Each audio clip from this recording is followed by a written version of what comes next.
Tu es bon, tu es bon. Merci pour la vie. Je ne peux pas acheter. C'est toi qui me donnes gratuitement. C'est pourquoi je te loue pour ta bonté, pour ta fidélité. Tu es si bon. Tu es si bon. Tu es si bon.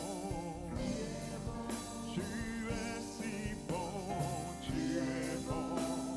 Tu es bon. Pourquoi tu es bon? C'est vrai, excellent Père, tu es tellement bon. C'est ta nature qui est bonne. Dès l'éternité, tu es bon.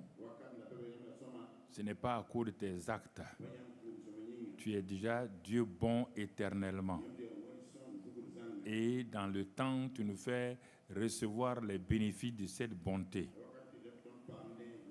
C'est pourquoi nous te remercions ce soir. Nous te bénissons pour ce message encore que tu vas nous donner pour nous enseigner. Que toute la gloire soit à toi, Père. Au nom de Jésus-Christ. Amen. Amen. Asseyez-vous dans sa présence.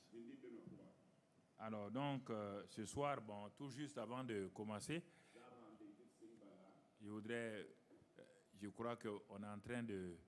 Il serait bon que l'église locale voit dans quelle mesure, on peut ajouter soit un certain nombre de membres des cellules pour que ça va permettre de prendre là et là, même s'il n'y a personne là-haut, pour qu'ils participent. Parce que certains, il ne faut pas mettre le direct d'abord, parce que certains, sûrement, ils oublient que le mercredi, il y a un direct, parce que c'est à 19h, et ils peuvent être déconnectés. Donc, il faudra réfléchir pour voir dans quelle mesure nous pouvons augmenter le nombre de gens, soit par rotation, mais on verra ça. Mais il serait bon que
et ce qu'il dit, croire aussi ce qu'il dit, sa parole.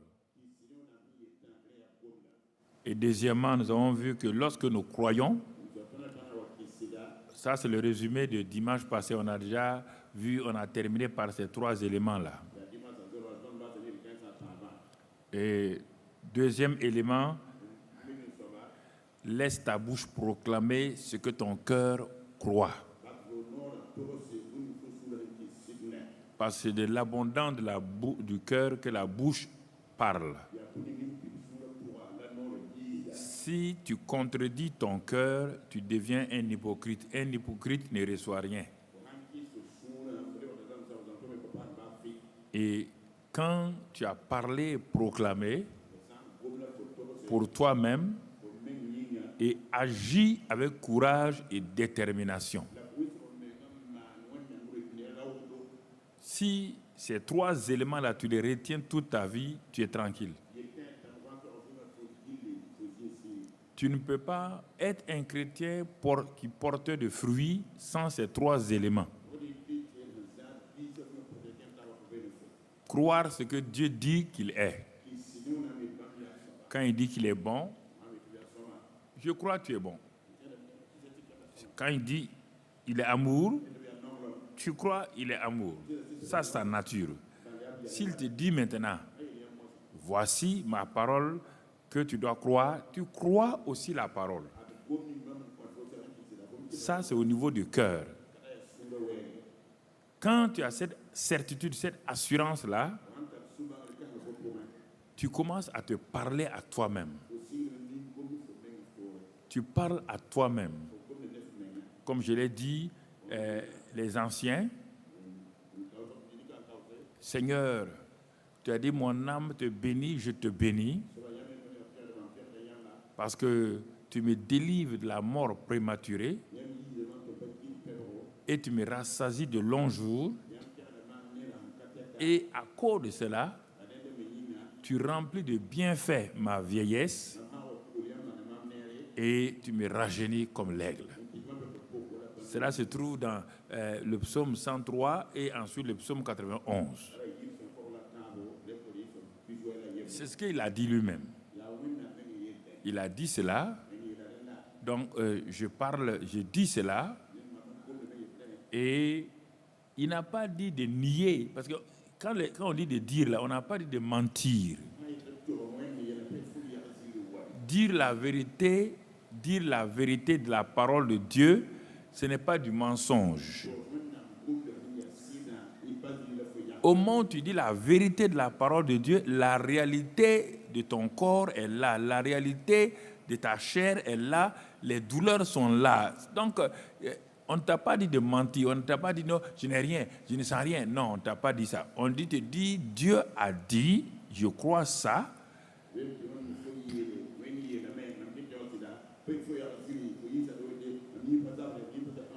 Ça ne sert à rien d'attendre que les choses, si les choses sont accomplies, il n'y a plus de foi.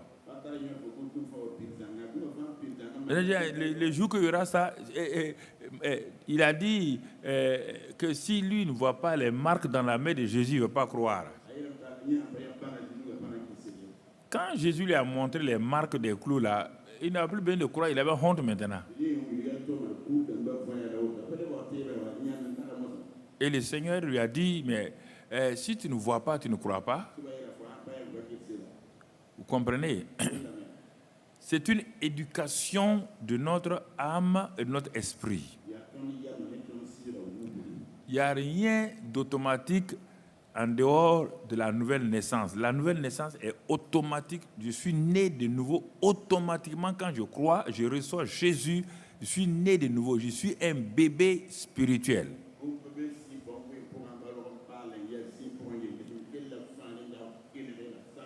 Mais le combat de la foi commence dans mon âme. Le combat de la foi commence dans mon âme. Par mon âme a été habituée à croire ce qu'elle peut sentir, ce qu'elle peut avoir comme émotion, les joies, les douleurs. Elle a été habituée à vivre comme cela avant que je ne naisse de nouveau.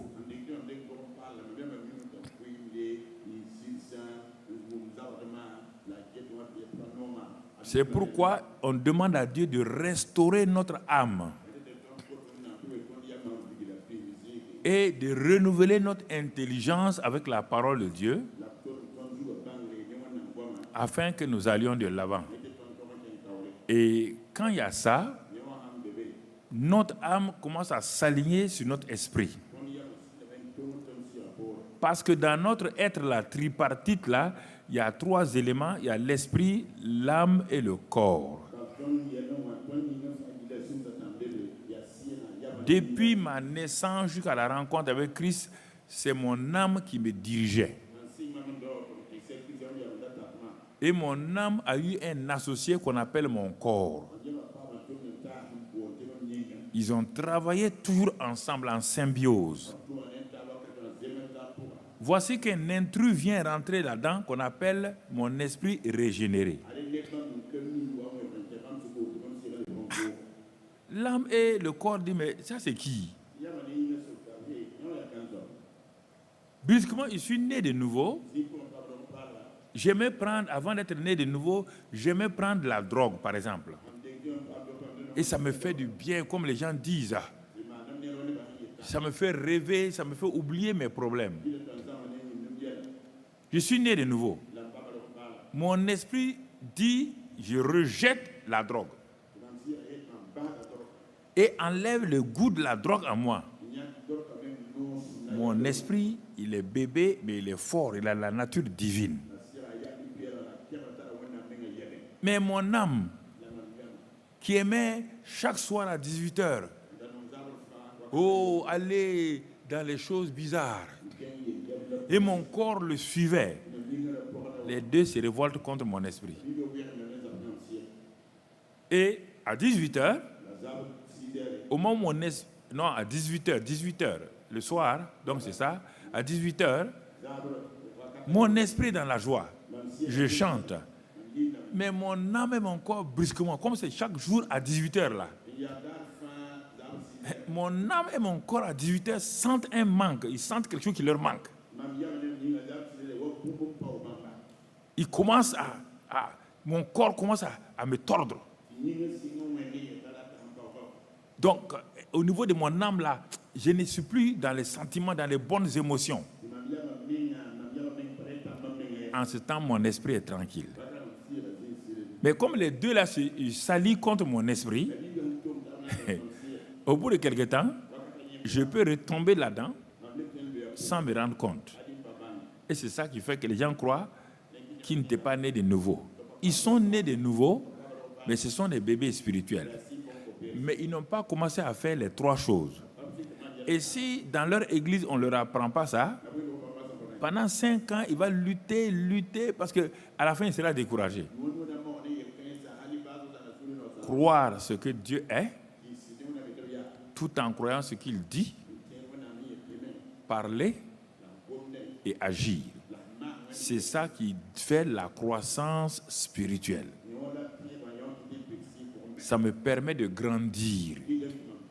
Et quand je grandis, je commence à connaître les voies de Dieu. Et j'expérimente maintenant ses œuvres. Beaucoup de gens confondent voie de Dieu et œuvre de Dieu. Connaître les voies de Dieu, c'est pourquoi Moïse dit dans Exode 33, fais-moi connaître tes voies et je te connaîtrai.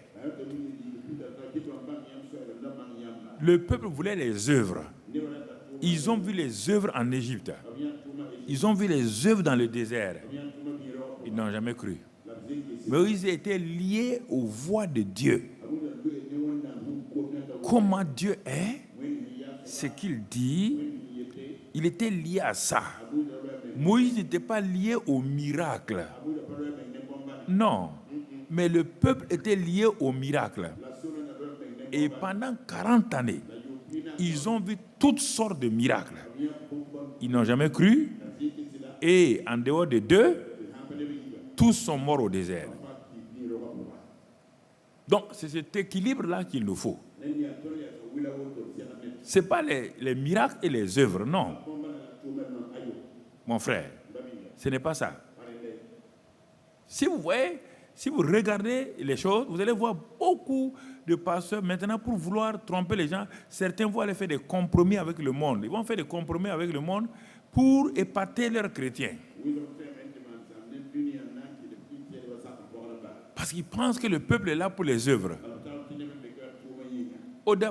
Dans un premier temps, les œuvres peuvent te réjouir. Mais il y a des problèmes où il n'y a pas d'œuvre, des problèmes intérieurs, les problèmes de tentation. Il n'y a pas d'œuvre, il n'y a pas de miracle pour ça. C'est ton esprit-là qui doit prendre le dessus sur les tentations.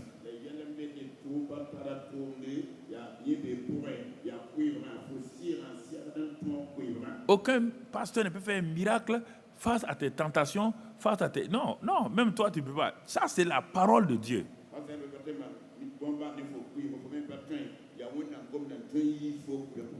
C'est pourquoi, en voyageant beaucoup, en voyant même des grandes églises où il y a des grands miracles, j'ai été toujours étonné de voir des gens, quand je partais au Nigeria, dans plusieurs églises du Nigeria, des grandes églises là, mais je partais parce que je voyais leurs pasteurs faire des miracles. Mais quand on me présente comme ça, après les gens viennent vers moi, mais certains veulent m'escroquer déjà. Ils disent, devant tous ces miracles, vous êtes escroc encore? C'est là que Dieu m'a appris, il y a plusieurs années, que les miracles ne changent pas quelqu'un. Ça montre la bonté de Dieu, la grâce de Dieu, mais il faut que la personne s'attache à la personne de Dieu. Il faut que la personne désire connaître les voies de Dieu qui vont lui permettre de connaître Dieu. Et quand tu connais les voies de Dieu et tu connais Dieu, Dieu va faire de grandes choses plus que les miracles spectaculaires que tu attends. Il va s'occuper de ta vie personnelle. Il va s'occuper maintenant de ton travail. C'est ça qu'il a dit, là, cherchez premièrement le royaume. Quel royaume? Connaître Dieu, son amour, sa justice, sa paix, sa parole, sa puissance, par le Saint-Esprit. Il dit, en ce moment-là, les œuvres là vont venir.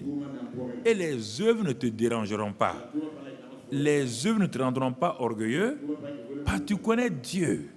Tu es lié à Dieu. L'orgueil ne peut pas être là. Mais si c'est des œuvres seulement, vous voyez, ça amène l'orgueil. Ça te fait croire que tu es quelqu'un. Alors que ta vie quotidienne, ta vie personnelle, elle est médiocre, remplie de péchés, d'hypocrisie. Mais tu fais des miracles. C'est pourquoi plusieurs chrétiens sont déçus. Ils quittent les églises. Je ne savais pas que ça c'est possible. Donc, vous voyez, frères et sœurs.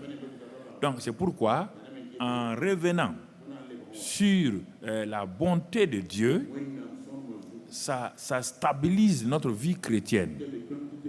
Ça nous permet de comprendre les voies et de savoir ce qui est Dieu. Ça peut être une voie lente, mais elle est sûre et certaine. Elle est sûre et certaine.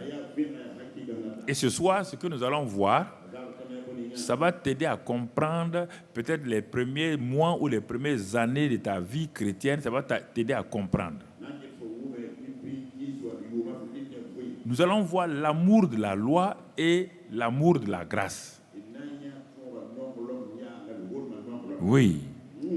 Et l'amour de la loi épuise. Mais l'amour de la grâce donne le repos. C'est notre titre aujourd'hui. L'amour de la loi de Moïse, là, cet amour-là épuise les gens. Et l'amour de la grâce donne le repos. Qu'est-ce que cela veut dire? Nous allons aller pas à pas et que le Saint-Esprit conduise et que nos cœurs soient ouverts. N'oubliez pas, nous avons vu, élargis ton cœur. Élargis ton cœur et tes entrailles. C'est celui qui accepte de dire, bon, je viens à la réunion aujourd'hui avec un cœur élargi pour recevoir. Je n'ai pas peur de recevoir. C'est cet homme ou cette femme-là qui va progresser. Mais si ta pensée et ton cœur dit déjà, il ne faut pas qu'on touche à mes intérêts, peut-être on va parler de moi, peut-être on va me ceci ou cela, tu n'auras rien. Tu auras été simplement un auditeur, une auditrice oublieuse, et tu vas partir. Tes oreilles ont été chatouillées, mais ton cœur n'a rien reçu. Ne laisse pas tes oreilles être chatouillées par des bonnes paroles. Il faut que ton cœur... N'oublie pas les 7 portes et la fenêtre. Les 7 portes et la fenêtre, c'est ça qui va permettre à ce que tu entends, ce que tu vois là, remplir ton cœur, si c'est bon ou si c'est mauvais. Ma journée est comme ça, ta journée est comme ça. Ce que tu as vu, ce que tu as entendu, ce que tu as senti, ce que tu as pensé, c'est ça, ce sont ces choses-là. C'est ça qui affecte régulièrement, ça affecte rapidement ta vie plus que la parole que tu n'as pas encore lue. Donc, et l'amour de la loi et l'amour de la grâce vont nous montrer, ces deux amours-là vont nous montrer deux genres de chrétiens, deux genres de croyants. vont nous montrer deux genres de chrétiens. C'est important que nous comprenions. Alors, il y a le premier groupe, ceux et celles qui ont découvert que Dieu est bon et qu'il les aime. Ça, c'est les chrétiens qui ont compris l'amour de la grâce. Dès leur conversion, ils ont compris que Dieu les aime, que Dieu est bon et qu'il les aime. Il y a ceux qui n'ont pas compris ça. Alors, dès qu'ils sont convertis, tout de suite, tu les vois, ils vont tout faire pour mériter la bonté et l'amour de Dieu. Est-ce que je me fais comprendre? Il y a ceux qui ont compris que je suis devenu chrétien parce que Dieu est bon et comme il est bon, il est amour. C'est sa bonté et c'est son amour qui m'ont amené à lui. Il y a des gens qui ont un esprit religieux. D'où ils viennent là, c'est comme ça qu'on faisait. Ils rentrent directement dans la loi, l'amour de la loi. L'amour de la loi, je veux mériter. Je veux faire pour qu'on me reconnaisse. Je fais tout pour que Dieu sache que moi je l'aime ou que c'est ça. Je veux mériter son amour. Ah, ça fatigue les gens. Peut-être que tu ne comprends pas. Quand je vais te décrire certaines choses, tu vas commencer à comprendre. On peut rester dans ces choses-là longuement ou courtement. Dès le moment où notre cœur s'élargit là, le temps d'épuisement devient court.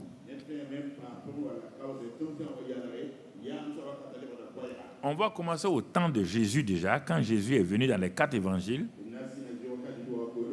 Il est né sous la loi, mais il pratiquait la grâce. C'est ça. Il est né sous la loi, mais il est venu avec la vérité et la grâce et il pratiquait la grâce. C'est pourquoi sa vie, sa manière d'agir était totalement différente des pharisiens, des scribes et des sadducéens. Il a bouleversé l'atmosphère spirituelle pendant les 3 ans et demi de son ministère. Les gens étaient émerveillés, mais ceux qui pratiquaient l'amour de la loi étaient en colère contre lui. Parce qu'il est venu démanteler leur système religieux. Il est venu mettre fin à ce système épuisant, ce système qui amène l'insatisfaction dans l'âme des gens.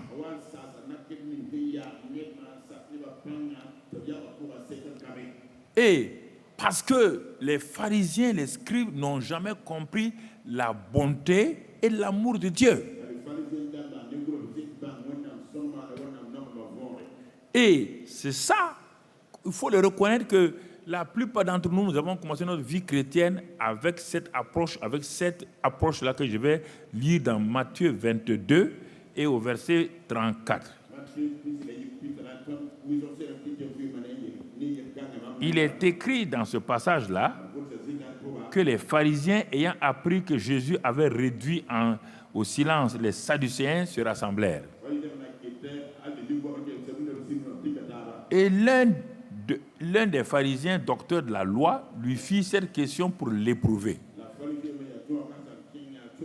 Maître, quel est le plus grand commandement de la loi? Écoutez très bien. Parfois, quand on dit le plus grand commandement, on ajoute de la loi. On n'a pas dit de la grâce. Hein? La grâce n'a pas de commandement. Les commandements nouveaux de la grâce, c'est lié seulement à l'amour.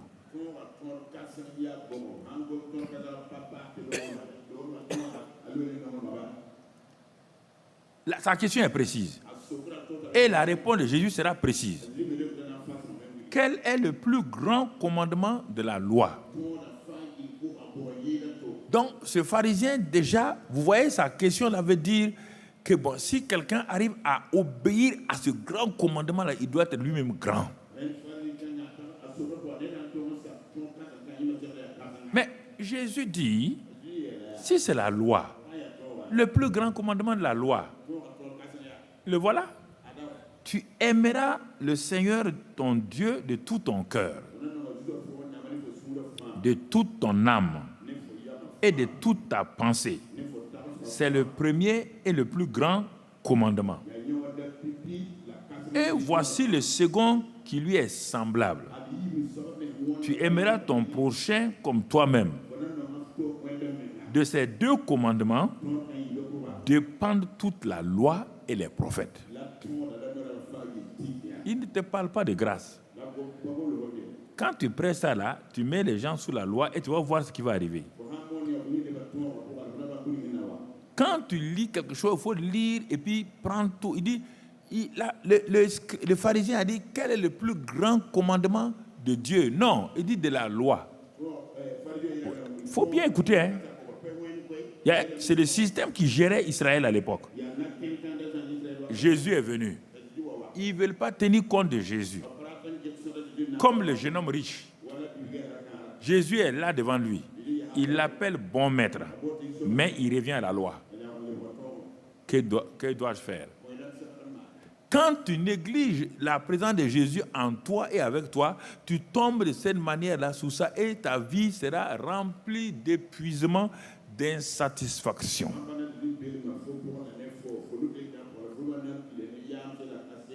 Ce commandement-là est tiré simplement de Deutéronome 6.5. Si on ne va pas le lire, Deutéronome 6.5, c'est ça que Jésus a cité ici dans Matthieu 22. Donc vous comprenez? Ça vient de la loi de Moïse. Ah, mais les gens disent, ouais, mais pasteur, tu veux parler là, mais on dit d'aimer. Attends mon ami. Je vais te montrer l'amour de la loi que tu as pratiqué ou que tu pratiques encore et toi-même tu vas te rendre compte pourquoi tu es insatisfait et tu es épuisé et frustré.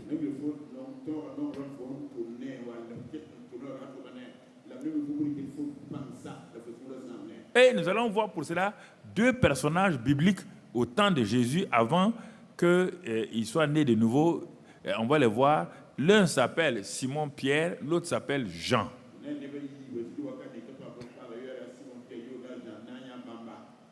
Et le type de personnage qui représente l'amour de la loi s'appelle Simon-Pierre. On va voir ce que Simon-Pierre va faire. N'oublie pas qu'il s'appelle Simon-Pierre. Et Jean, le deuxième, son nom est un très bon nom. Mais nous allons voir ces deux personnages-là autour de Jésus, qui sont en contact avec Jésus. Mais on va voir deux sortes de vie qu'ils vont pratiquer avec Jésus, la grâce, l'amour, la bonté de Dieu.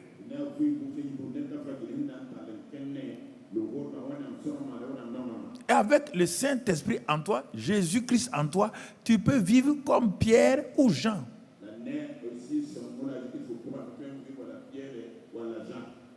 Et tu comprends?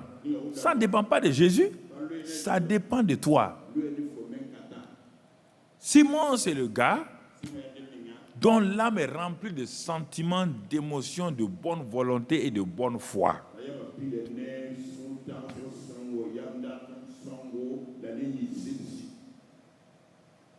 Sa mentalité, c'est une mentalité de faire des choses pour mériter, pour plaire à Jésus, plaire à Dieu.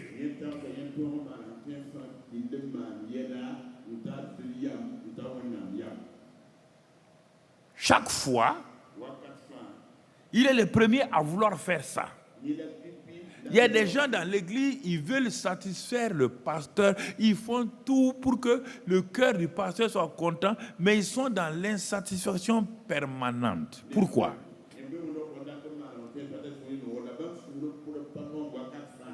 Parce qu'ils n'agissent pas par amour, ils agissent pour mériter l'amour.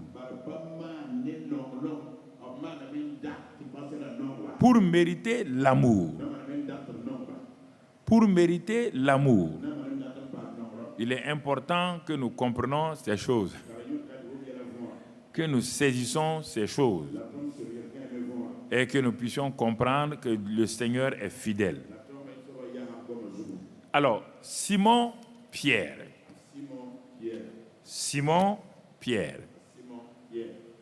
C'est important que nous comprenions.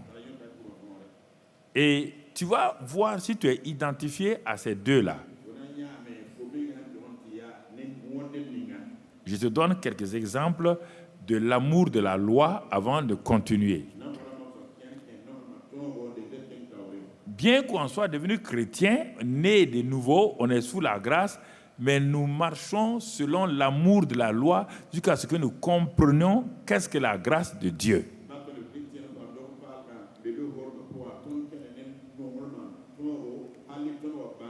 Nous avons tous commencé comme ça.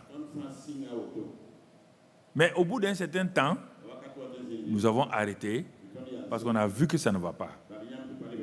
Un exemple, pour la prière, quand on est né de nouveau, qu'est-ce qu'on fait? On écoute à gauche, à droite les gens et nous voulons être des intercesseurs, des gens qui prient. Et nous commençons à déterminer notre manière pour plaire à Dieu par la prière. Je me lèverai tous les jours à 3 heures du matin. Nous ne savons pas que c'est l'amour de la loi. Parce que nous voulons faire quoi? Nous voulons épater Dieu. Nous voulons mériter le regard de Dieu. Et effectivement, on se lève à 3 heures. Et parfois, quand on se lève à 2h30, on est content. Et on prie. Et on met notre montre, notre réveil à cette heure-là. Ça va marcher 1 semaine, 2 semaines et peut-être 3 semaines. Comme nous n'étions pas habitués à ça, 4e semaine ou 1 mois plus tard, notre corps dit, mais qu'est-ce qui se passe? On est fatigué, on est épuisé, et sans nous rendre compte, on va modifier. La satisfaction que nous avions à nous réveiller à 3 heures, là, ça s'évapore, s'en va. Et puis Satan vient nous dire, dans nos pensées, toi tu t'es réveillé à 3 heures pour prier? Toi tu es en retard. Tes frères sont déjà réveillés à 1 heure du matin. Ils se sont réveillés à 1 heure. Ça, c'est quels sont des chrétiens? Toi tu t'es réveillé à 3 heures. Et la lutte commence. Bon, maintenant, on dit, bon, on va peut-être aller à 1 heure du matin. À 1 heure du matin, quand tu te lèves là, or tu as dormi à 23 heures. Tu ne peux pas tenir. Tu ne peux pas tenir. Maintenant, tu dors en priant, tu pries en dormant. La culpabilité s'installe en toi. L'insatisfaction vient et l'accusation de l'ennemi vient sur toi.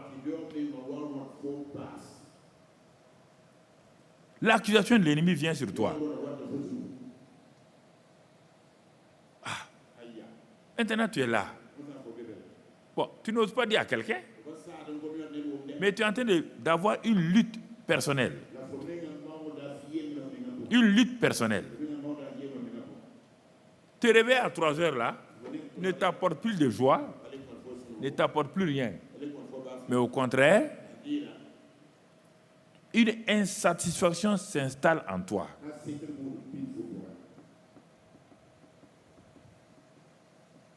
Et ta vie de prière est perturbée.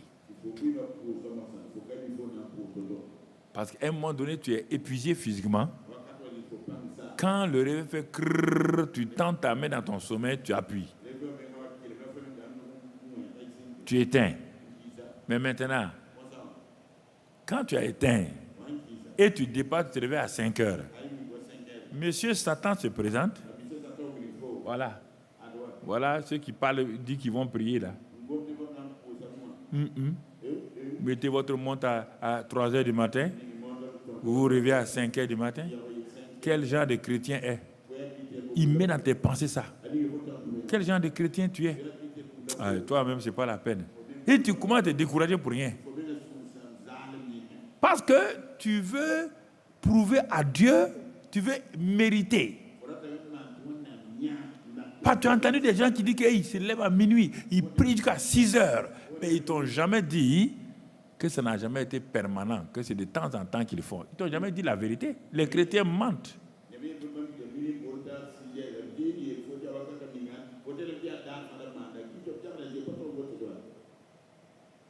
Un homme peut se lever 2 heures pendant 2 mois, tous les jours à minuit, jusqu'à 6 heures, il ne dort pas, et puis il dort à 23 heures, mais il va devenir fou.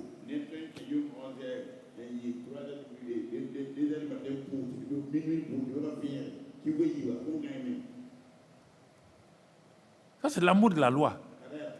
Pour mériter, pour plaire à Dieu. C'est ça, c'est pourquoi ces genre de personnes-là, dès qu'un problème leur arrive, ils disent qu'ils ne comprennent pas. Dieu, je ne comprends pas Dieu. C'est moi qui me lève à 1 heure du matin. C'est moi qui prie à 2 heures du matin, 3 heures du matin. Le pasteur a dit de prier. On prie à 3 heures du matin. Et c'est à moi que tu fais des choses comme ça. Là. Voilà, il murmure.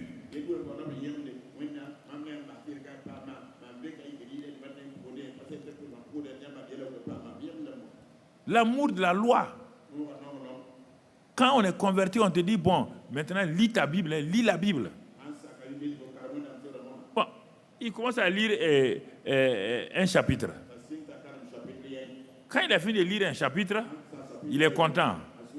L'ennemi vient et dit, bon, un bon chrétien lit 3 chapitres par jour. Toi, tu lis un chapitre. Et d'abord, tu as compris? Bon, il dit, OK. Il commence à lire 3 chapitres. Il dit, non, tu n'as pas entendu l'autre qui a dit que lui, quand il prend l'évangile de Jean, en 3 heures, il a fini? Toi, tu n'as dit que 3 chapitres. C'est quel chrétien, ça? C'est comme ça qu'il fait. Pourquoi? Parce qu'il sait que si on veut plaire à Dieu, lui, il est là pour nous faire croire, pour nous culpabiliser.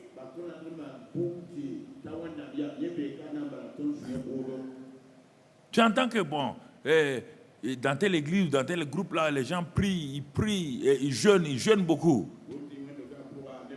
Tu n'es pas habitué. Tu commences à jeûner un jour. Et tu vas à une réunion.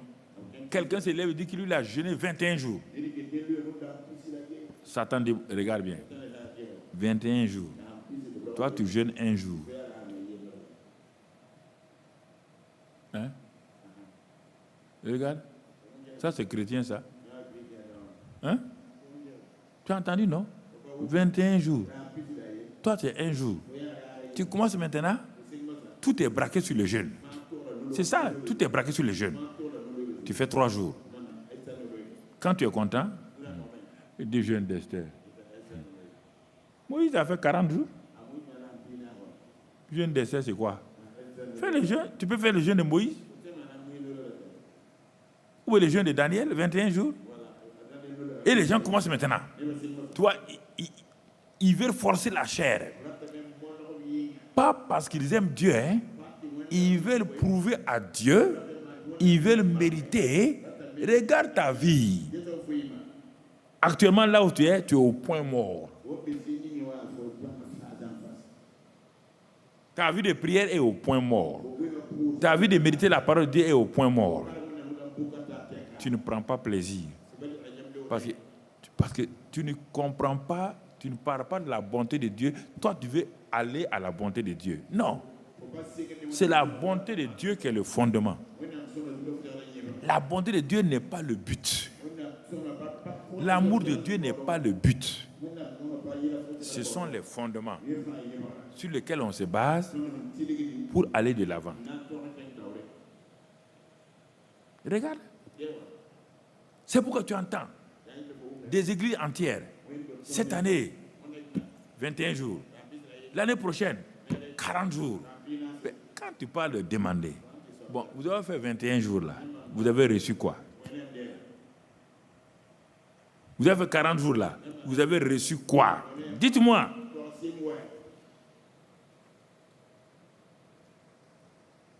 Ah non, c'était bien. Qu'est-ce qui était bien là-dedans? Qu'est-ce qui était bien? Montrez-moi les résultats. Non, on va aller faire maintenant 90 jours. Satan va t'amener comme ça, jusqu'à le jeûne va te tuer.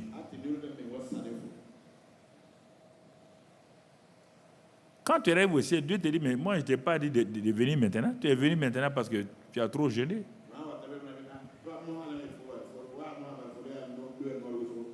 Tu voulais quoi? Mon fils ne te suffit pas. Ce que mon fils a fait ne te suffit pas. Tu veux me prouver quoi? Qu'est-ce que tu peux me prouver? Moi, j'ai dit que Dieu a prouvé son amour. Je n'ai pas dit à l'homme de prouver son amour. J'ai dit à l'homme d'accepter mon amour, vivre dans mon amour, simplement. Je n'ai pas dit de prouver son amour envers moi. Un être humain, tu peux prouver quel amour à Dieu? Quel est l'amour humain qui peut satisfaire Dieu? On ne peut pas satisfaire Dieu, hein? Aucun homme ne peut satisfaire Dieu. Dieu est déjà satisfait par ce que son fils a fait. Il dit, si tu veux faire des choses, rentre dans la satisfaction que j'ai de mon fils. Base-toi sur l'œuvre achevée de mon fils. Bon, la plupart du temps, si vous dites c'est faux, quand vous gênez là, vous ne gênez pas pour Dieu. Vous gênez pour quoi? Vous avez des problèmes. Alors ça, ce n'est pas un jeûne pour Dieu. Parce qu'on vous a dit que pour avoir telle chose, il faut jeûner. Que pour avoir un enfant, il faut jeûner. Que pour avoir la victoire, il faut jeûner. Mais à ce moment-là, dites-moi la vérité. Le jeûne que tu pratiques là, ce n'est pas pour Dieu, c'est pour qui? C'est pour Dieu? Est-ce que Dieu a besoin d'un enfant? Hein? Dieu a besoin de réussir au baccalauréat? Tu es en train de jeûner pour toi.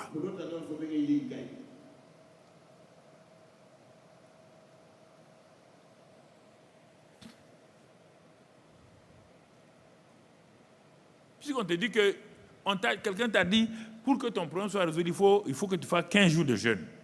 Donc, tu es en train de résoudre ton problème avec 15 jours de jeûne. Tu n'es pas en train de jeûner pour Dieu. Dieu n'a rien là-dedans. Tu veux mériter, tu veux dire à Dieu, 15 jours après, bon, ton serviteur m'a dit 15 jours net, j'ai le travail. Moi, j'ai fini 15 jours. Où est le travail? Dieu me dit, est-ce que moi, je ne suis pas engagé dans ça?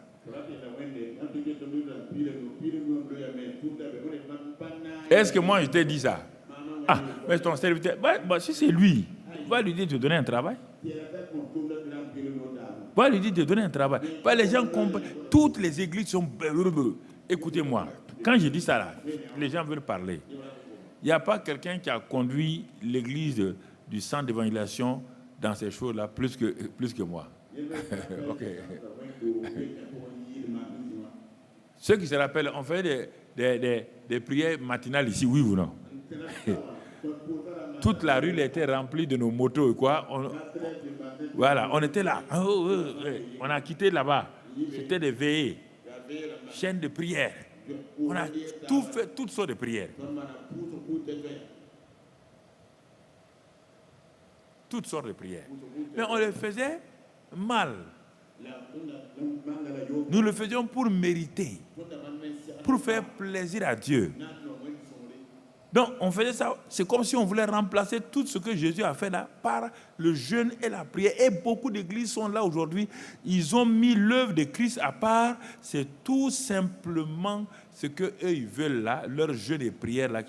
Là, le jeûne et la prière sont très, très importants, mais ça ne peut pas remplacer l'œuvre achevée de Christ. Ça, jamais. Ça, je refuse.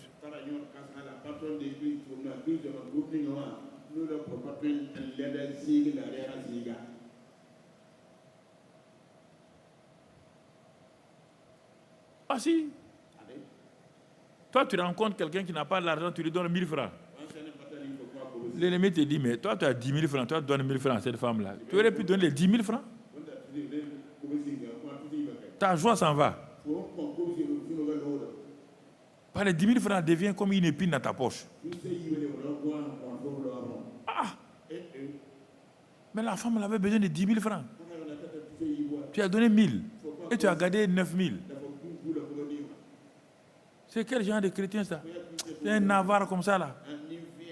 Donc voilà, tu te mets dans une... maintenant, toute la journée, tu es accablé par ces pensées-là.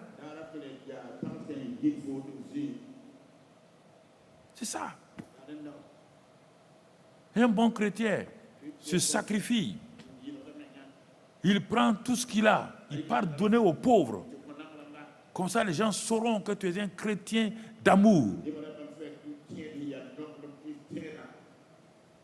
Et les gens te poussent aussi.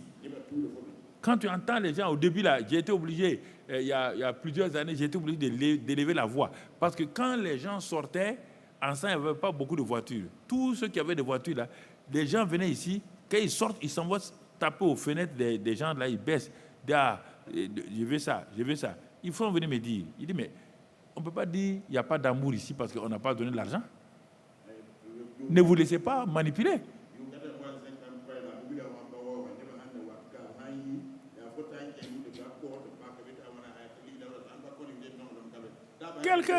Quelqu'un m'a envoyé un message de la Côte d'Ivoire il n'y a pas longtemps, un Burkinabé qui est parti en Côte d'Ivoire. Il me dit que lui, il est arrivé maintenant, il n'a pas l'argent pour payer sa maison. Et que si je l'aime, je dois envoyer l'argent. J'ai dit, je ne t'aime pas, je n'envoie pas l'argent. Je lui ai dit ça, hein. Il était fâché. Il dit, tu n'as qu'à gonfler comme un dindon. Je ne t'aime pas.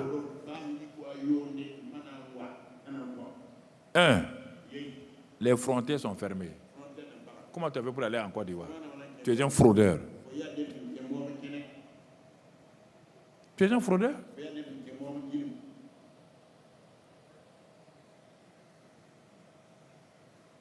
Oui, les gens, ils viennent vous culpabiliser. Satan met dans leur... C'est qu'à la fin, tu vas prendre tout ton argent donné à gauche, à droite. Mais il n'y a pas... Écoutez, le fait de donner de l'argent aux gens ne donne pas... Il ne faut pas forcer. Si tu forces là, on dit qu'il n'y a plus de joie à donner qu'à recevoir. Si toi tu donnes en gémissant, tu ne reçois rien de Dieu.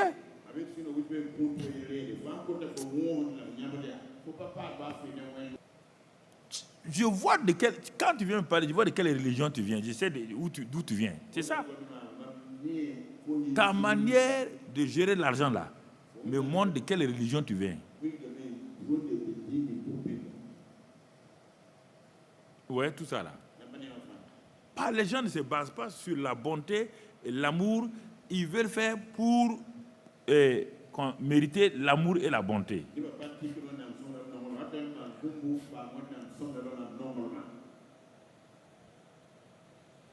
Quelqu'un t'a fait du mal. Tu as pardonné. Tu as dit à la personne, je te pardonne vraiment cette affaire-là. On laisse comme ça, moi je te pardonne. Mais Satan dit, mais si on pardonne, tu aurais dû aller la voir. D'abord, qu'elle fasse le détail. Parler tous les détails là. Il y a des détails quand les gens viennent vous dire. Au lieu de pardonner, vous voulez les détails là. S'ils donnent les détails là, tu es mort. Okay. Vous n'avez pas dit que vous aimez les détails?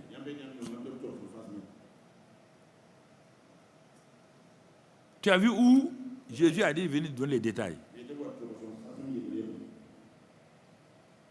Surtout les femmes. Il y a des détails quand on vous donne, ça vous tue. Non, je vous parle, vous, toutes les femmes du monde. Hein,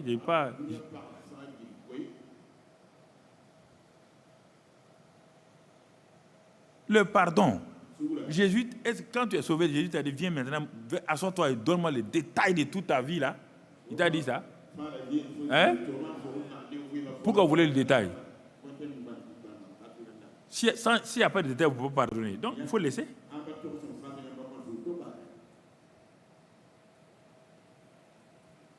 Quand les gens viennent dans mon bureau, mais ils veulent détailler. Je m'assois et je dis, mais est-ce qu'elle sait que je suis un homme? Tout ce qu'elle donne comme détail là, ce n'est pas important. Je ne parle pas parce que vous êtes ici, je parle de ce que j'ai expérimenté depuis plus de 30 ans.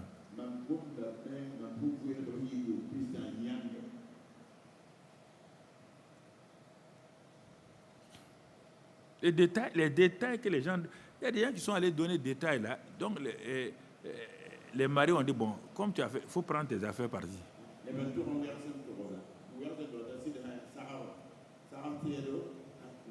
Cherchez des détails. Ça peut vous nuire. Ah, tu m'as fait ça. C'est toi qui voulais le détail. Le pardon, c'est en gros.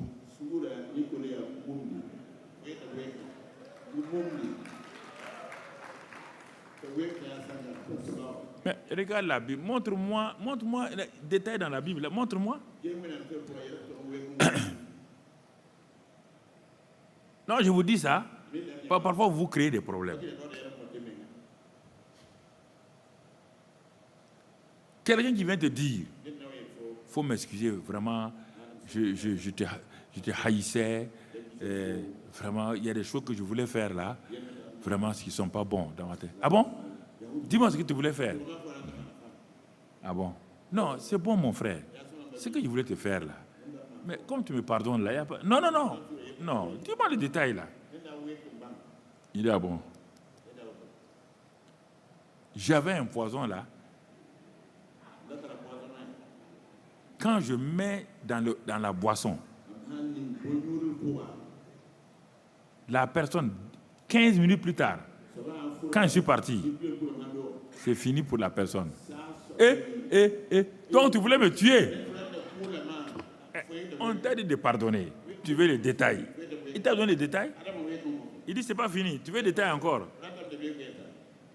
L'autre jour là, tu as vu quelque chose là-bas? Il dit oui. C'est nous qui étions là-bas. On voulait rentrer dans ta maison et puis mettre du gaz là-bas. Et tu peux pardonner encore. Maintenant, tu as peur de la personne.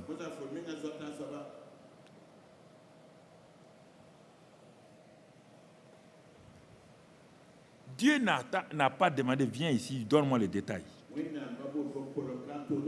Jésus est rentré chez Zachée, il n'a pas demandé les détails. C'est Zachée qui a dit, moi, non, ça ne va pas. Il a dit, je vais faire ceci, je vais faire cela. Jésus dit, c'est bien, si tu veux faire ça là, c'est bon.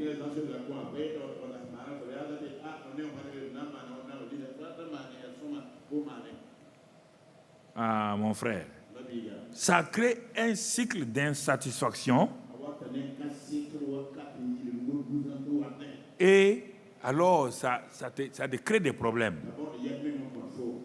Simon-Pierre, comme on a dit que c'est l'amour de la loi, Simon-Pierre était un homme de bonne foi et de bonne volonté. Regardez sa bonne foi, sa bonne volonté dans Jean 6, verset 66. Jean 6, 66. Quand Jésus a dit que si vous ne mangez ma chair et vous ne buvez mon sang, vous ne pouvez pas être mes disciples. Dès ce moment, plusieurs disciples de Jésus se retirèrent et n'allaient plus avec lui. Mais Jésus s'est tourné vers les 12 et a dit, mais et vous ne voulez pas partir? Mais Pierre, Simon-Pierre, il aime parler, il veut montrer que... Non. Il dit, Seigneur, à qui irons-nous? Tu as les paroles de la vie éternelle, etc., etc. Nous avons cru que tu es le Fils du Dieu vivant. Oui, il est toujours prêt. Il veut prouver. Il veut donner des preuves de sa fidélité, de son amour. C'est pas mauvais. C'est la bonne foi et la bonne volonté. C'est pas mauvais. Matthieu 16. Matthieu 16, verset 21. Il dit, dès lors, Jésus commença à faire connaître à ses disciples qu'il fallait qu'il allât à Jérusalem, qu'il souffrit beaucoup de la part des anciens, des principaux sacrificateurs et des scribes, et qu'il fut mis à mort, et qu'il ressuscita le 3e jour. Ah, regardons, Pierre, toujours un homme de bonne volonté. Ah oui, il veut montrer que non, lui, il protège son maître. Vous voyez ici, il dit non, à Dieu ne plaise. Et puis il dit, vous voyez des formules comme ça, à Dieu ne plaise. Devant Dieu, tu dis à Dieu ne plaise. Seigneur, vous voyez bien, à Dieu ne plaise. Seigneur, cela ne t'arrivera pas. Il reçoit une gifle spirituelle. Il dit à Pierre, arrière de moi, Satan. Tu mets en scandale. Le gars est choqué. Comment? Il dit que cela ne va pas t'arriver. Nous, on est là pour ça. Vous voyez, parfois, si vous ne vous basez pas sur ce que Dieu, il est venu pour vous aimer. Mais vous n'avez pas laissé d'abord qu'il manifeste son amour et toi, tu veux déjà lui montrer que toi, tu l'aimes plus que... Il dit, ça ne va pas t'arriver. Si ça n'arrive pas, tu ne seras pas sauvé. Il faut faire attention dans vos sentiments et dans vos émotions. Il ne faut pas vouloir montrer que vous aimez. Il ne faut pas trop. Il faut faire attention à ça. Et on continue. Il est en train de monter. Luc 22. Luc 22. 31. On va voir. Le Seigneur s'arrête. C'est à la fin de 3 ans et demi. Il dit, Simon, Satan vous a réclamé pour vous cribler comme le froment. J'ai prié pour toi afin que ta foi ne défaille point. Il dit, quand tu seras reconverti, quand tu vas revenir, affermis tes frères. Hey! Simon Pierre élève la voix. Seigneur lui dit, Pierre, oh, ouais, tu me connais mal. Je suis prêt à aller avec toi en prison et à la mort. L'amour de la loi, elle est charnelle, elle est émotionnelle, elle est sentimentale. On l'exprime, on le montre. Mais attendez, Jésus lui dit, Pierre, je te le dis, le coq ne chantera pas aujourd'hui que tu n'aies nié 3 fois de me connaître.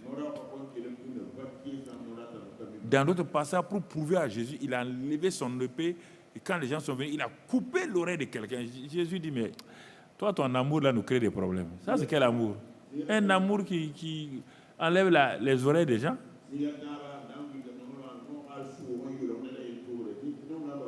Quand nous voulons prouver notre amour à Dieu, ce sont des bêtises comme ça que nous arrivons à ces bêtises-là. Parfois, il y a des gens qui veulent défendre leur pasteur et ils font des bêtises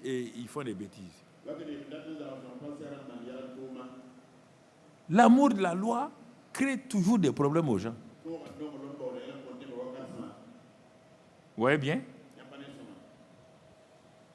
L'amour de la loi ne peut rien contre les tribulations. C'est l'amour agapao que plus tard Dieu va mettre en nous qui résiste aux tribulations. Dans Romains 8, là, quand on dit qui nous sépare de l'amour de Christ, on parle de l'amour agapao.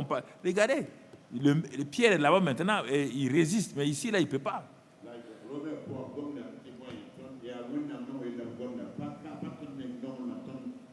Pierre a juré, il a tout fait. Luc 22, verset 54.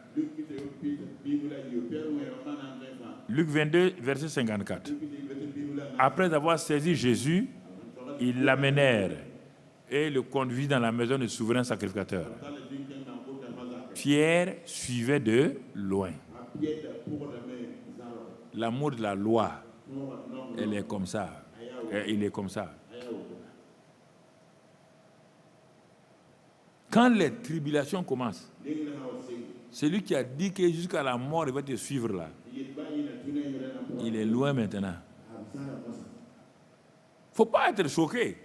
Parfois, les gens sont choqués, ils ne comprennent pas. Non. Les gens ils sont là. Il ne faut pas être choqué. Je vous dis ça la vérité. C'est pourquoi je me méfie. Non pas que les gens sont faux. Non, ils ne sont pas faux. Ils ont la bonne foi et la bonne volonté. Mais ça n'ira pas loin.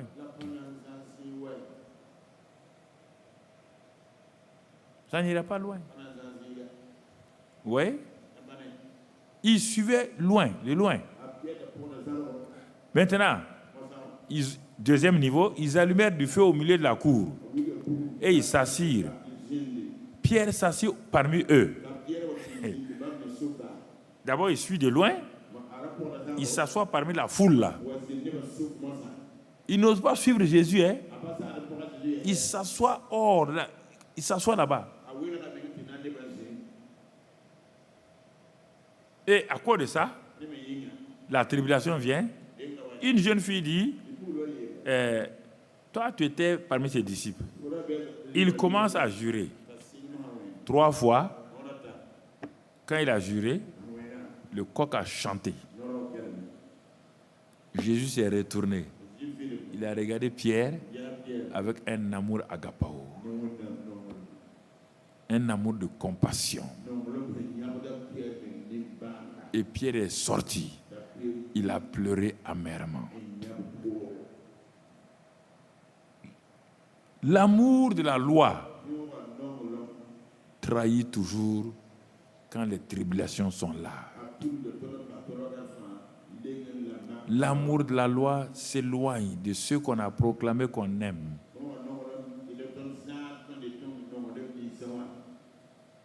Et tout ça, c'est important parce que ce n'est pas le cœur, c'est l'âme. C'est l'âme.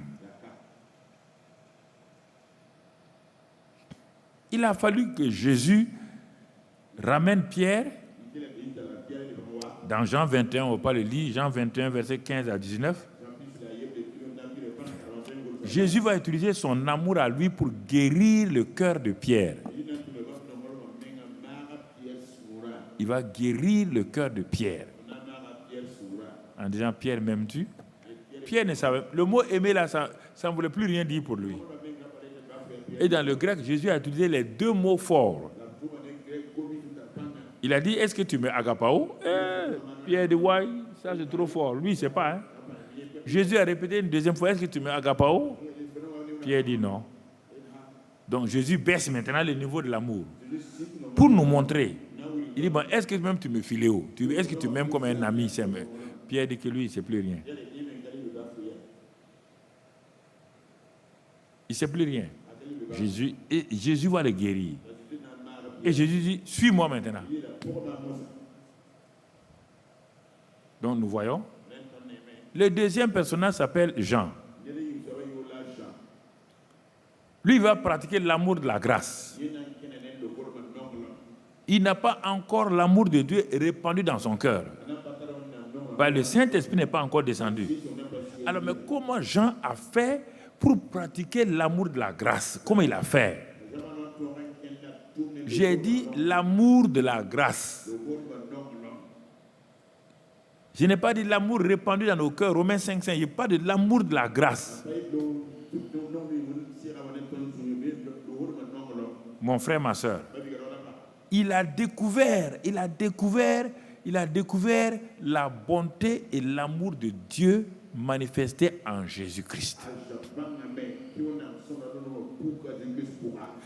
Jean n'était pas un gars dont Ourourou, c'est-à-dire qui se précipitait. C'était un observateur. Il a regardé, il a écouté les paroles de Jésus pendant un bon bout de temps avant de faire ce qu'on va voir tout à l'heure.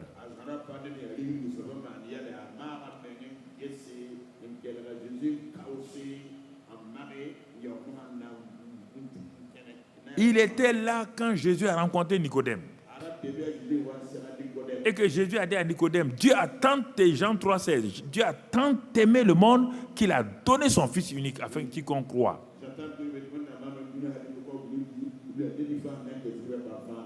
Jean dit, ah bon? Dieu a aimé le monde. Or, la loi de Moïse dit non. Tu aimes celui qui t'aime. Mais Dieu a aimé le monde. Donc son fils qui est là, est la preuve de l'amour de Dieu. Je vois pourquoi ce jeune homme-là, il est comme ça. Ce n'est pas fini. Dans Jean 11, verset 3, il était là quand Marthe et Marie ont envoyé quelqu'un pour venir parler à Jésus que Lazare que tu aimes là est malade.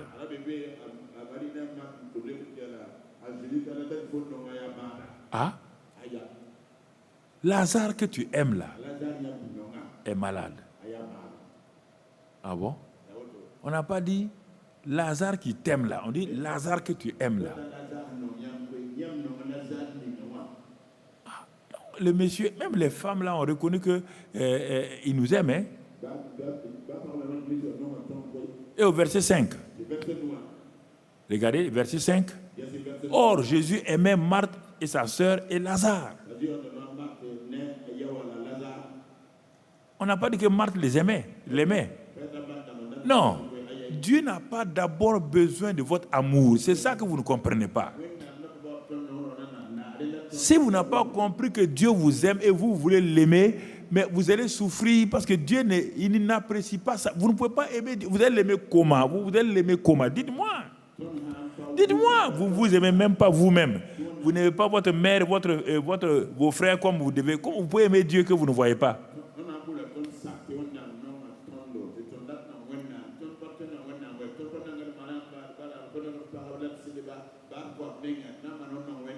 D'abord, Dieu commence pour vous montrer que lui, c'est lui qui est le premier à vous aimer. C'est pourquoi dans 1 Jean 4, plus tard, c'est dans les évangiles de Jean seulement et dans les épîtres de Jean qu'on parle d'amour. Lisez. Dans Luc, Matthieu, on ne parle pas de ça. Ni Marc. Dans l'évangile de Jean et dans les épîtres de Jean, qu'on parle d'amour. Où Jean a eu ça? Il était parmi les 12. Il a regardé, il a écouté, il a cru. C'est pourquoi dans son épître, dans 1 Jean, il dit, pour nous, nous l'aimons parce qu'il nous a aimés les premiers. Voilà le secret de Jean. Dieu a tant aimé le monde. Jean dit, mais si Dieu nous a aimés, on peut l'aimer parce qu'il va nous donner son esprit. Ne dis pas que toi tu vas aimer Dieu, tu vas aimer ton prochain. Mari et femme, regardez déjà. Un amour imparfait et inachevé. Regardez les frères dans une même maison. Où est l'amour? Je vais vous dire quelque chose là. Nous devons partir à la base, le fondement, avant de progresser. Ah, il dit, bon, le gars a dit que Dieu a tant aimé le monde. Donc, Dieu est le premier à aimer le monde. Et il montre ici à Marthe, Marie et Lazare qu'il les aime. Et eux-mêmes, ils ont dit que Jésus nous aime. Ah, donc, il continue. Jean 13, verset 1. Jean 13, verset 1. Quand Jésus était prêt pour aller à la croix, il dit avant la fête de Pâques, Jésus, sachant que son heure était venue de passer de ce monde au Père, et ayant aimé les siens qui étaient dans le monde, mit le comble à son amour pour eux. Jean était là-bas.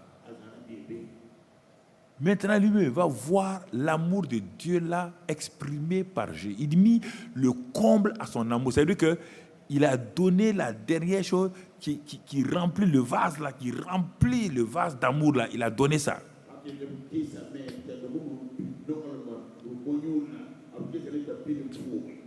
Ces trois passages-là ont suffi pour que Jean change littéralement. C'est pourquoi tu ne le vois jamais dire à Jésus, on va faire ça. Non, c'est Pierre qui dit ça. Jean, il est tranquille. Mais regardez maintenant ce qu'il... Après Jean 13, 1 là, regardez ce qui va se passer. Dans ce dernier repas, Jésus annonce qu'un d'entre eux va le trahir. Il dit, parmi vous 12, là, il y a un qui va me trahir. C'est dans Jean 13. Il y a un d'entre vous qui va me trahir. Ah, chacun se regarde. Est-ce moi? Est-ce moi? Jésus ne dit rien.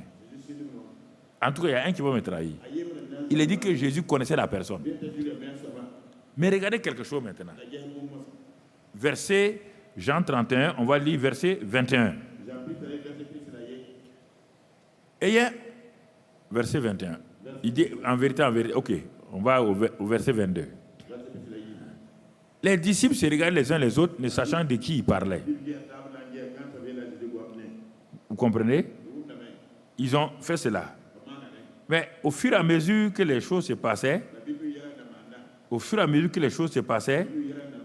Jésus on va aller jusqu'au... un des disciples, celui que Jésus aimait. Faites attention à ça. Est-ce que Jésus a dit à Jean que je t'aime? Hein? C'est Jean qui a découvert que Jésus fait quoi? C'est la différence avec lui et avec Pierre. Pierre voulait mériter l'amour. Jean dit, le gars nous aime déjà. Pas besoin de prouver l'amour. Il nous aime déjà. Était couché sur le sein de Jésus. Regardez.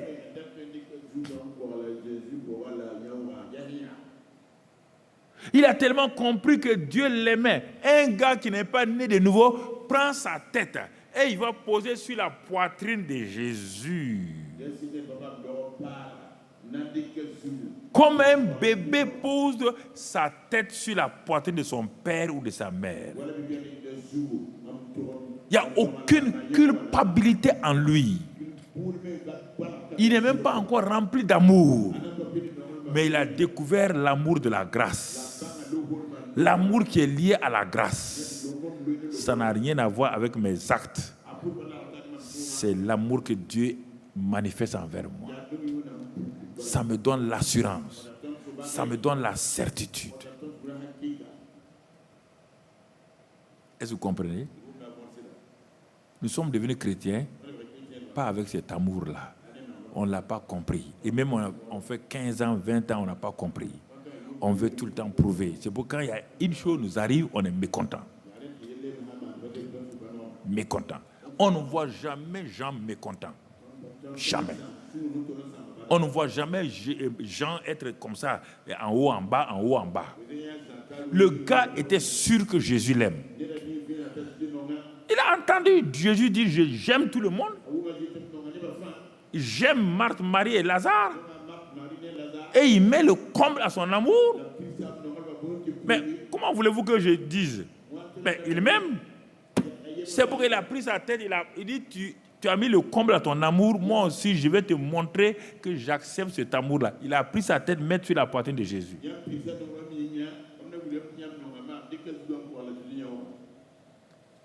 Alors, regardez bien, ça c'est le disciple que Jésus aimait. Il était couché sur le sein de Jésus. Regarde celui qui n'a pas compris l'amour de Dieu là, il s'appelle Simon. Regardez-le. Qu'est-ce qu'il va faire? Simon Pierre fit signe à Jean. Il avait le même privilège. Il est obligé de passer par un intermédiaire. Quand un enfant de la maison croit que son père ne l'aime pas, il passe par ses petits frères comme intermédiaire. C'est ça, tu as grandi dans ça. Il n'ose pas aller à son père. Il faut qu'il passe par un intermédiaire. Pierre n'a aucune assurance que Jésus l'aime. Il fait signe à Jean. Il dit, toi, tu dois être bien. Hein? Ah, sûrement, si toi tu poses la question, il va te répondre. Sinon, nous autres, là, Dieu ne nous aime pas. On sait ça. On a trop péché. Petit Jean, demande à celui que tu vois, qui était celui dont... tu demandais qui était celui dont Jésus parlait là, le traître là. Mais Jean, regardez, le gars, il est à l'aise, regardez. Et ce disciple, s'étant penché sur la poitrine de Jésus, lui dit, Seigneur, qui est-ce? Oui, sans problème. Regardez la communion. C'est ça que Dieu, ben non, vous voulez aller prier, vous voulez aller vous préparer, mettre du parfum sur vous, pour que vos péchés ne soient pas sentis par Dieu. Parfum, allez vous coucher d'abord. Si vous ne pleurez pas 20 minutes, Dieu ne sera pas content. Il faut que vous gémissez pour montrer à Dieu que vous avez trop péché dans cette journée-là. Mais Dieu dit, mais hey, mon gars, arrête ton théâtre là. Lève-toi ici. Moi, j'ai aimé le monde. Jean a compris, Paul a compris. Paul est le premier des ennemis de Jésus. Le premier pécheur. Regardez ce qu'il dit là. Il parle de l'amour comme rien. Il dit, mais si Dieu est arrivé à m'aimer, j'ai aucun problème avec lui. Il est venu dépasser Pierre. Pierre avait toujours le même problème de l'amour là. Il y a des gens comme ça. Ils sont dans l'église, mais 20 ans, le pasteur ne m'aime pas. Le pasteur ne fait pas ceci. Il cherche. C'est-à-dire qu'il faut qu'on le dise à félicitations. Le pasteur m'aime. Est-ce que le mot félicitations veut dire que le pasteur t'aime? Félicitations veut dire que c'est une récompense. Dans le monde, on dit félicitations même à le pire des employés. Félicitations parce qu'il a bien travaillé, mais on ne l'aime pas. Vous comprenez? Vous comprenez? C'est ça. C'est ça, mon frère, ma soeur. C'est Jean qui a posé. Il dit, qui est-ce? Jésus lui dit, regarde les secrets. Quand tu sais que Jésus t'aime là, il te révèle ses secrets. Il n'a pas dit à quelqu'un. C'est lui seul qui savait. Mais comme Jean a tellement confiance, il sait que Jésus l'aime, il lui pose la question. Jésus répondit, regarde bien, c'est celui à qui je donnerai le morceau trempé là. Et ayant trempé le morceau, il le donna à Judas. C'est ça. Quand vous posez votre tête sur le cœur d'amour de Dieu, quand vous allez prier là, vous partez pour rencontrer Papa bon Dieu, Papa bon Dieu. Vous êtes là et vous attendez. Vous êtes content. Vous ne quitterez pas là-bas sans qu'il vous révèle ses secrets. Mais si vous partez pour réclamer votre dû,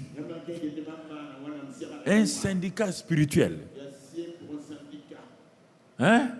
cahier des charges spirituelles. Je vais prier tant, tu me donnes ça, j'ai pris ça, tu me donnes ça, je vais prier ça, je te donne ça. Dieu il n'y a pas de cahier de doléances pour le ciel. Il n'y a que l'amour. Je vous dis ça, je vous répète, mais quand vous sortez de ma présence là, quand vous allez dans l'atmosphère du dehors là, l'atmosphère là, le prince de l'air, quand je vous dis certaines choses, vous ne croyez pas. C'est-à-dire vous croyez que vous êtes au Burkina, non, on est au Burkina, bon, il fait froid aujourd'hui. Non, il y a quelqu'un qu'on appelle le prince de l'air qui commande tout l'air. Si vous quittez ici, il n'est pas... je vous dis la vérité, il est fâché de ce que je vous révèle. Tout de suite là, il met dans son espace là des choses bizarres que vous allez sentir, que vous allez arriver à la maison, vous allez voir. Et puis tout ce que je vous ai dit là, ça disparaît comme ça. Vous n'êtes pas attentif. Vous ne faites pas attention. C'était une bonne réunion. Hein? Tu arrives à la maison dans cet état-là. Brusquement, tu rencontres quelque chose. Et ça disparaît. Jean était tout le temps centré sur ce que Jésus est. Vous comprenez? C'est pourquoi, mon frère, quand on a attrapé Jésus là, Pierre était loin. Pierre était assis dans la foule. Mais si on avait lu dans Jean 18, verset 15 à 16, ce n'est pas la peine de donner. Jean 18, verset 15 à 16, on voit Jean où? Jean est parti à l'intérieur.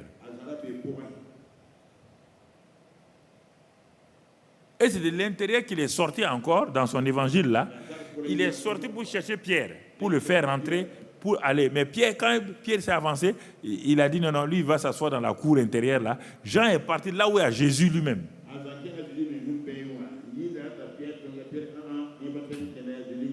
Parce que maintenant Jean commence à dire C'est lui qui nous aime là. Si on l'arrête là, moi j'ai compris son amour pour nous. Je vais jamais reculer. Mais l'amour de la loi ne peut pas résister devant la tribulation. On quitte là-bas. Les disciples de Jésus ont vu que c'est sérieux. Ils ont fouetté Jésus. On le fait prendre sa croix. On l'amène maintenant pour le crucifier. Tous les disciples ont disparu, y compris Pierre. Ils ont tous disparu. Qui est resté? Jean est parti, resté là net. On dit que le souverain sacrificateur connaissait Jean. Il n'a pas peur. Il sait qu'on le connaît comme disciple. C'est écrit là-dedans, dans Jean 18. Là. On le connaît. Il est parti se planter devant tout le monde. À côté de maman Marie. Pour montrer que lui, il accepte l'amour de Dieu. Comme Dieu l'a aimé, lui aussi, il va montrer que lui aussi, il aime Dieu. Pourquoi? Parce que son cœur était entier dans l'affaire. Vous voyez les deux genres de chrétiens? Oh, on aime Dieu, on aime... Petite épreuve seulement, ils sont partis. Pourquoi il a fait comme ça? Ah, bon, ok. Seigneur, faut le pardonner. Hein? Jean dit, le type là m'a tellement aimé que je ne vais jamais reculer. Dans les tribulations, il était là. Pour lui, Jésus n'est pas vaincu. Hein? Non. À la fin, Jésus se tourne. Il dit, il le voit. Et puis lui, il dit, Jésus ayant vu le disciple qu'il aimait. Tout le temps, il s'est donné ce nom-là. Je suis le disciple que Jésus aime. On dit, mais pourquoi tu dis ça? Il dit, moi, je ne sais pas. Hein? Toi, tu t'appelles qui? Le disciple que Jésus hait. Ça te regarde. Moi, je suis le disciple que Jésus aime. C'est pourquoi Jésus voulait confier Marie. Les autres n'étaient même pas là. Il a dit, il dit, disciple là, voici ta mère. À partir d'aujourd'hui, prends-la. Mais là, Jean a pris Marie chez lui. Quel privilège. Regardez bien. Les deux amours. L'amour de la loi. Je veux plaire à Dieu. Je veux que Dieu sache que je l'aime. La première tribulation, elle est à terre. Mais quand quelqu'un sait que Dieu l'aime, il l'aime, et que Dieu est bon, Dieu l'aime, cette personne-là s'arrête à la croix. Et quand Jésus est ressuscité, Jean 20, on ne va pas le lire, Jean 20, verset 1 à 8. Quand Jésus est ressuscité, et les femmes sont allées, elles ont su que Jésus est ressuscité. Elles sont venues dire à Pierre, Jésus est ressuscité. Et il se trouvait que Jean était là. Ah bon? Ils ont commencé à courir. Pierre a commencé à courir pour aller au temple. Et Jean est venu le dépasser. Vitesse. Il rentre. Jean arrive dans le tombeau là, puisque c'est dans des rochers. Jean rentre. Il ne voit pas, il ne voit rien. Mais Pierre vient. Pierre est rentré. D'abord, Jean s'arrête à la porte. Pierre est venu, il a respecté. Pierre est rentré, il est sorti. Il n'y a rien. Quand Jean rentre, il a vu, et la Bible dit, il crut. Il crut que ce que Jésus a dit là, c'est vrai, il est ressuscité. Mais Pierre dit, les femmes nous ont raconté des histoires, histoires de femmes. Jean dit, non, je suis rentré. Quand j'ai vu tout ce dont on avait entouré Jésus là, toutes ces choses qui sont difficiles, c'est-à-dire que, comme on appelle il y a un linceul là, c'est de la colle, on met sur tout. Quand j'ai vu le linceul là, plié, posé, j'ai dit mon Seigneur est fort. Il est ressuscité. Dans notre tradition, si on fait ça, on ne peut pas enlever le linceul, on ne peut pas, sinon la chair même reste là-dedans. Il a vu ça, c'est plié, posé. Il dit, il vit, il crut. Quand vous aimez là, vous croyez la parole, il crut. Jésus a dit dans 3 jours, il va ressusciter. Il crut. Pierre est rentré, il n'a pas cru. Il n'a pas cru. Aucun disciple n'a cru. Il est écrit qu'aucun des disciples ne crut. Pourquoi tu ne crois pas? Parce que tu n'es pas enraciné dans l'amour. C'est pourquoi tu doutes. Tu veux des preuves. Un jeune homme a dit, bon, si je ne vois pas, Jésus dit, bon, si tu veux voir, tu vas voir. Il dit, c'est pas ça. Les deux genres de chrétiens. L'un gouverné par l'amour de la loi, l'autre gouverné par l'amour de la grâce. C'est pourquoi, quand Pierre a dit, allons pour pécher, Jean est parti avec eux. Ils sont partis. Ils ont retourné à notre ancien travail. Regardez. Quelqu'un qui dit qu'il va ressusciter, d'aller l'attendre. Toi, tu dis, allons pécher. Bon, Jean dit, allons pécher avec les autres. Oh, ils ont péché toute la nuit. Ils n'ont rien attrapé. Le matin, ils voient un homme bizarre sur la rive. Qui leur dit, hé, petits enfants, avez-vous quelque chose à manger? Ils ont dit non. Il dit, ok. Jetez du côté gauche. Jetez le filet. Jean dit, ça, c'est mon type. Il dit à Pierre, c'est le maître, hein? Il dit, ah bon? Il dit non, c'est le maître. Le disciple que Jésus aimait dit à Pierre, voyez bien quoi? On dit, les disciples, c'est Jean qui parle. Il se nomme comme ça. Le disciple que Jésus aimait là, dit à Pierre, c'est le Seigneur. Ouais? Deux groupes de croyants. Oh, ils vont à l'église, on va prier. Le pasteur sera content. Si le pasteur ne le félicite pas, il est mécontent. Ils s'attendent qu'on les félicite, ils s'attendent qu'on leur dise des mérites et tout. Et ils s'attendent à ça. Il y a des gens qui viennent tranquillement. Dieu nous aime. On va œuvrer avec Dieu. On va louer le Seigneur. Que personne ne me voit. Que les gens ne me voient pas. Que les gens me voient. Ce n'est pas important.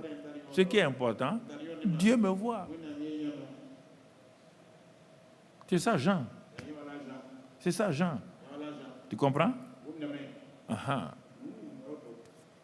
Et comme Jésus est sorti, Jésus a appelé Pierre pour le renouveler. Après, il a donné un ordre à Pierre, il dit, suis-moi. Parce que Pierre, il faut lui donner des ordres. Suis-moi, il aime ça. Mais il n'a rien dit à Jean. Rien. Il n'a rien dit à Jean. Jean a commencé à suivre Jésus. L'amour suit. L'amour n'a pas besoin de commandement. L'amour n'a pas besoin qu'on lui dise fais ça, va pardonner. L'amour n'a pas besoin de ça. Et ceux qui aiment ça, Pierre s'étant retourné, vit venir après eux les disciples que Jésus aimait. Voilà son nom, les disciples que Jésus aimait. Et puis, pour préciser que les gens le connaissent, il dit c'est lui qui, pendant le souper là, s'est penché sur la poitrine de Jésus. Et il donne ces détails-là. C'est moi là. Mais Pierre dit au Seigneur, mais tu as dit de me suivre. Ouais, la jalousie est là. Tu dis de me suivre. Lui aussi, il nous suit. Pourquoi il nous suit? Jésus dit, il y a quoi? Hein? Jésus dit, il y a quoi même? Qu'est-ce qui va lui arriver? Mais Jésus dit, pourquoi tu demandes ça? Et si je veux qu'il demeure jusqu'à ce que je vienne, que t'importe? Toi, suis-moi seulement. Ah, les gens ont dit, ah bon, le type ne peut pas mourir. Il n'a pas dit ça. Vous voyez bien, le bruit courut parmi les frères que ce disciple ne mourrait pas. Jésus n'a pas dit ça.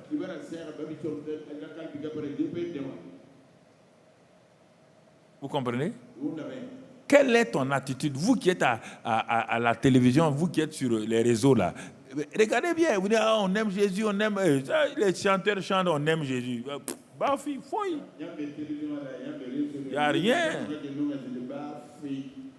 Rien. C'est fognon.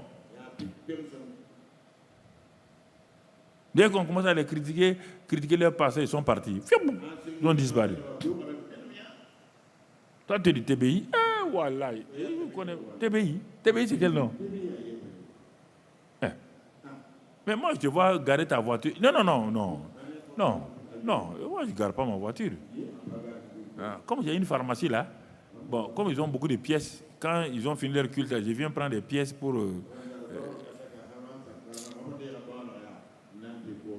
l'amour de la loi, pas l'amour de la grâce. L'amour de la grâce vainc les tribulations.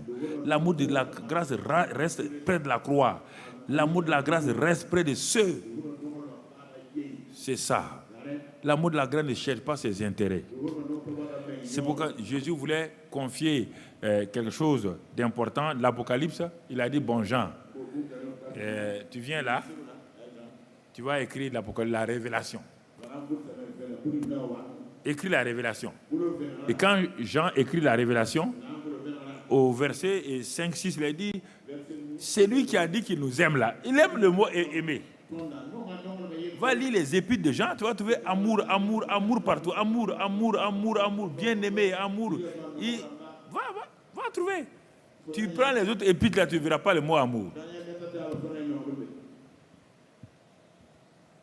C'est pourquoi le gars était cool. Jésus lui a révélé, donc, lui a donné la révélation. Il est dit dans l'histoire de l'Église, quand il était arrêté à l'île de Patmos, là, les gens n'aimaient pas Jean. Et un jour, le chef de l'île là a dit, on va tuer Jean. Ils ont pris une un grand canari. Ils ont mis l'huile, l'eau, ils ont mis tout là-dedans. Ils ont pris Jean, mettre dans ça, fermé. Quand ils sont venus enlever, Jean est sorti. On ne peut pas tuer. L'amour n'échoue pas. Tu comprends? L'amour. Alors, ce soir-là, vous qui êtes en contact avec nous, l'amour de la loi ou l'amour de la grâce? Mais nous avons cette grâce-là, nous, qu'on n'a pas seulement l'amour de la grâce. Dieu nous a aimés. Mais Dieu est venu répandre son amour encore en plus. Jean n'avait pas l'amour de Dieu en lui. Jean n'était pas né de nouveau. Nous sommes nés de nouveau. Et l'amour a été répandu dans nos cœurs, Romains 5:5. Nous avons un double privilège par rapport à Jean. Donc, baissons la tête pour dire, là où vous êtes maintenant, dites à Dieu merci. Quel privilège nous avons par rapport à Jean. Nous avons l'amour de la grâce. Nous avons l'amour répandu dans nos cœurs. Par le Saint-Esprit qui nous aide à aimer Dieu, qui nous rend capables d'aimer nos frères, qui nous rend capables d'aimer nos ennemis. C'est un amour extraordinaire. C'est un amour merveilleux. Un amour glorieux que Dieu a répandu en nous. Merci Père. Sois béni et sois loué pour tous ceux qui étaient en contact avec nous. Que ta grâce soit sur leur vie. Que ton amour soit sur leur vie. Sois béni et sois loué Père. Au nom de Christ Jésus. Dites Amen. Merci Seigneur. Donc vous partez avec cet amour-là et sa grâce vous accompagne. N'oubliez pas, frères et sœurs, c'est un amour extraordinaire. Amen, amen, amen. Que le Seigneur vous accompagne dans la paix. On redonne l'antenne à la télé pour faire